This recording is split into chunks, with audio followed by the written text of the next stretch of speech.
Satisfação. É bom, não é?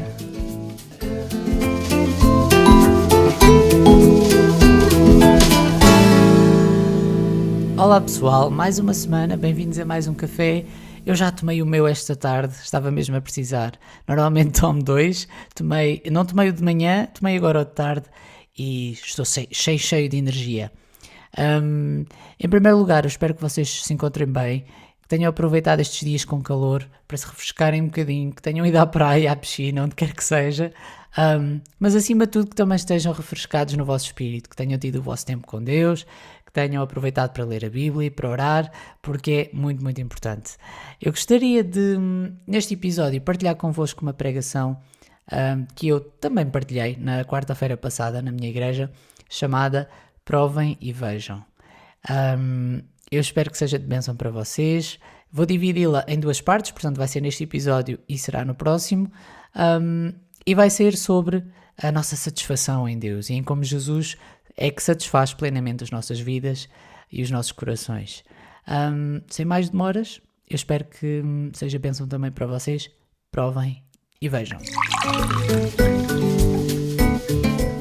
Antes de mais, eu gostaria de fazer uma pequena oração acerca da mensagem desta noite, para que Deus fale aos nossos corações e para que Ele possa nos ajudar a entender aquilo que Ele quer, através do seu Espírito Santo.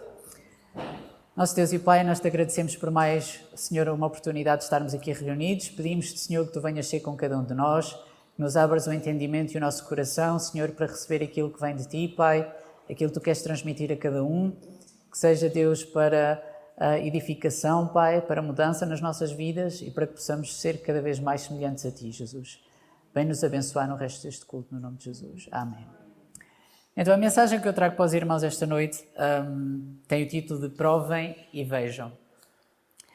E o Senhor estava a falar ao meu coração através desta palavra, porquê? Porque isto é o Salmo, digo-vos já, é o Salmo 34:8, que diz, provem e vejam como o Senhor é bom. E uma das questões que eu levantei comigo mesmo foi, será que eu estou a provar e será que eu estou mesmo a ver que o Senhor é bom? Será que estou a aceitar este convite de Deus? E achei interessante desenvolver a ideia a partir daqui, porque o nosso coração só pode ser preenchido com Deus. E é aquilo que Ele foi feito para receber e é o tamanho do nosso coração, é o tamanho que só pode ser preenchido com Deus. E então, tenho aqui uma frase do evangelista Billy Graham que diz: as pessoas são pequenas criaturas com grandes capacidades, seres finitos com desejos infinitos que não merecem nada, mas que exigem tudo. Deus fez as pessoas com estas capacidades e este desejo para que Ele possa entrar e satisfazer completamente esse desejo. Então, Deus criou-nos com essa intenção de nós sermos plenamente satisfeitos nele. Em Eclesiastes 3:11 diz que Deus colocou no coração do homem o anseio pela eternidade. Ou seja, nós, naturalmente, ambicionamos por algo que é muito maior do que nós. É muito fora da nossa capacidade de obter. Todos nós gostaríamos de viver eternamente, não é? E gostamos dessa possibilidade que Deus nos dá. Mas enquanto pessoas que não conhecem a Deus, que têm este desejo no coração, não sabem como, no seu dia-a-dia, resolverem este impasse, este desejo das nossas almas. Salomão já dizia que não havia nada de novo debaixo do sol, e ele tinha razão, especialmente quando falamos do desejo humano pela felicidade e por satisfação completa. Então, as vidas de cada um de nós, cada uma das pessoas, são marcadas por isto, por uma vontade e um desejo constante de sermos satisfeitos. E muitas pessoas dão outro tipo de nomes. Dizem que é a busca pela felicidade, por significado, outra coisa qualquer. Mas, na verdade, nós queremos ser satisfeitos. Há algo em nós que não está satisfeito no ser humano, e nós sabemos isso. Tal como as pessoas que vieram antes de nós, encontrar algo que nos preencha é a nossa missão de vida. E nós procuramos isso em todo lado, seja nas amizades, seja no trabalho, seja nos prazeres da vida. Nós queremos à força toda ter algo que nos preencha e que nos faça sentir completos. E a promessa que esta busca por satisfação nos faz é que o próximo relacionamento, a próxima casa, o próximo comprimido, o próximo emprego, o próximo jogo, que essas coisas todas vão finalmente satisfazer esse anseio da nossa alma. E andamos vazios nesta falsa promessa de que vamos ser finalmente cheios quando encontrarmos aquilo que procuramos. Que aquilo que nos faz falta está mesmo ao virar da esquina. E isto é transversal a todas as pessoas. Isto é uma experiência que eu acho que todos conseguem relacionar. Mas a ânsia de toda a humanidade só pode ser completa e satisfeita em Jesus Cristo. E nós vamos analisar a satisfação na nossa perspectiva, na perspectiva humana e na perspectiva de Deus, e vamos perceber isto, se estamos em sintonia com a forma como Deus vê e fala sobre satisfação e sobre vivermos satisfeitos.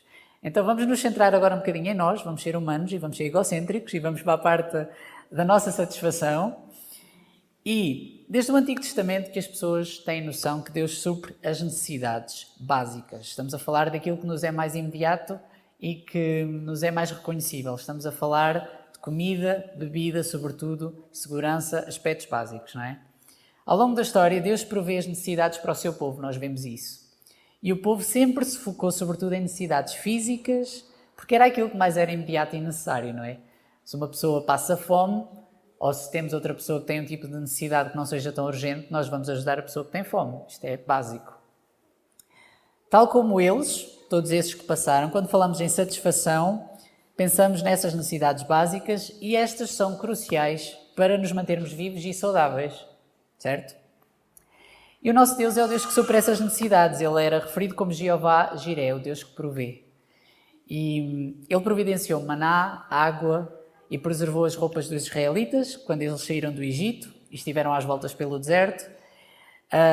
Providenciou uma terra frutífera que podia ser cultivada para o povo israelita e azeite, por exemplo, para a viúva de Sarepta, nós sabemos isso também, entre muitas outras coisas. Nós sabemos ao longo da Bíblia que temos esta referência.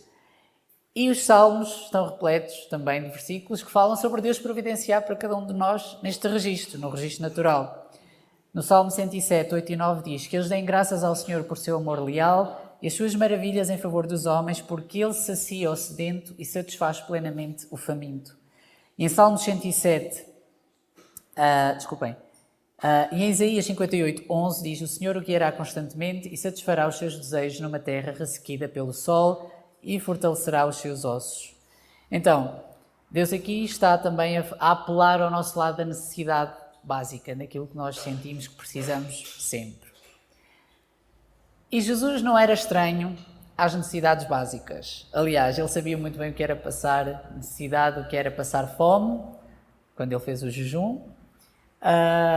Ele sabia o que era as pessoas ao lado dele e à volta dele passarem fome e precisarem de comer também. E Jesus não é estranho a esta ânsia por satisfação, seja a física ou seja a espiritual. Ele tinha a perfeita noção de que o alimento espiritual é de máxima importância. Isto está em Mateus 26, 36, em Marcos 14, 32 e em Lucas 6, 12. Mas ele sabia que também as necessidades físicas não deviam ser ignoradas. São uma parte importante das nossas vidas e se é importante para nós, é importante para ele. Ele quer que nós saibamos, no entanto, quais devem ser as nossas prioridades e é aqui que vamos nos focar agora. É Deus e o seu reino. Em Mateus 6,33 diz: busquem, pois, em primeiro lugar o reino de Deus e a sua justiça e todas essas coisas lhes serão acrescentadas. E para contexto nós temos essas coisas que vão ser acrescentadas, todas essas coisas são as necessidades básicas que Deus está a falar. É a roupa, o comer, o que vestir, era isso que Jesus estava a falar. E então, se buscarmos em primeiro lugar o reino de Deus, tudo o resto vai se colocar no sítio certo, porque as prioridades estão no sítio certo. Então, ele próprio disse, em João 4,34, a minha comida é fazer a vontade daquele que me enviou. E este versículo é muito forte, porque significa que aquilo que era mais essencial a Jesus era viver pelo Espírito e era fazer a vontade do Pai. E que esta possa ser também a nossa vontade, de fazer aquilo que o Pai quer que nós façamos. Aquilo que o mantinha nutrido, aquilo que o mantinha satisfeito, primeiramente era realizar a obra daquele que o enviou. Ele sabe exatamente aquilo que satisfaz plenamente o nosso coração. E a questão aqui hoje é se nós sabemos isso, se nós temos essa noção, se isso está presente bem no nosso coração. E para isso, vamos ler aquela passagem que nós lemos muitas vezes, até tivemos um café-concerto sobre isso, Jesus e a mulher samaritana. Vamos abrir as nossas Bíblias em João, no capítulo 4, do versículo 1 ao versículo 26. Quando Jesus começou a falar com a mulher samaritana, a conversa começou em torno de necessidades físicas. Jesus tinha sede e queria beber água. E, além disso, os discípulos tinham ido fazer o quê? Tinham ido à cidade comprar comida. Portanto, haviam duas coisas que estavam aqui em jogo, inicialmente. A conversa começou por aí, mas o assunto que Jesus, de facto, queria abordar era de natureza espiritual. O que ele queria explicar àquela mulher era acerca da sede da nossa alma e em como havia uma forma de ela ser completamente satisfeita. E a nossa, às vezes, hesitação em tratar de assuntos espirituais, muitas vezes quase acusando-nos de espiritualizar tudo, eu acho que só acaba por nos prejudicar, porque a verdade é que tudo acaba por ser espiritual e isso nós sabemos.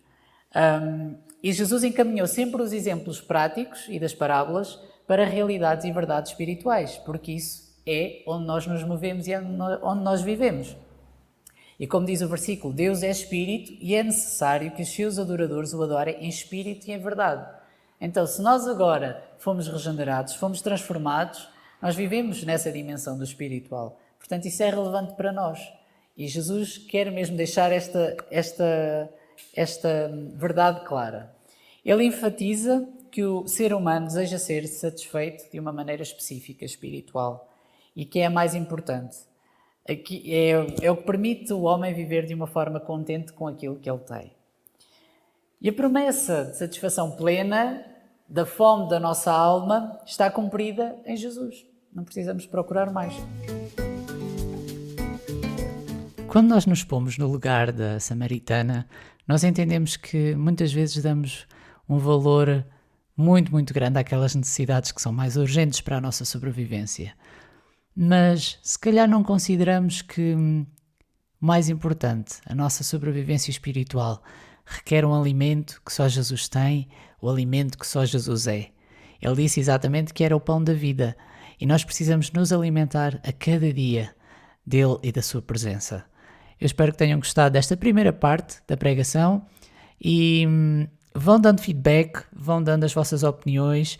Eu estou a pensar em fazer outro tipo de conteúdos também, além dos episódios normais com as reflexões, de devocionais, com pregações.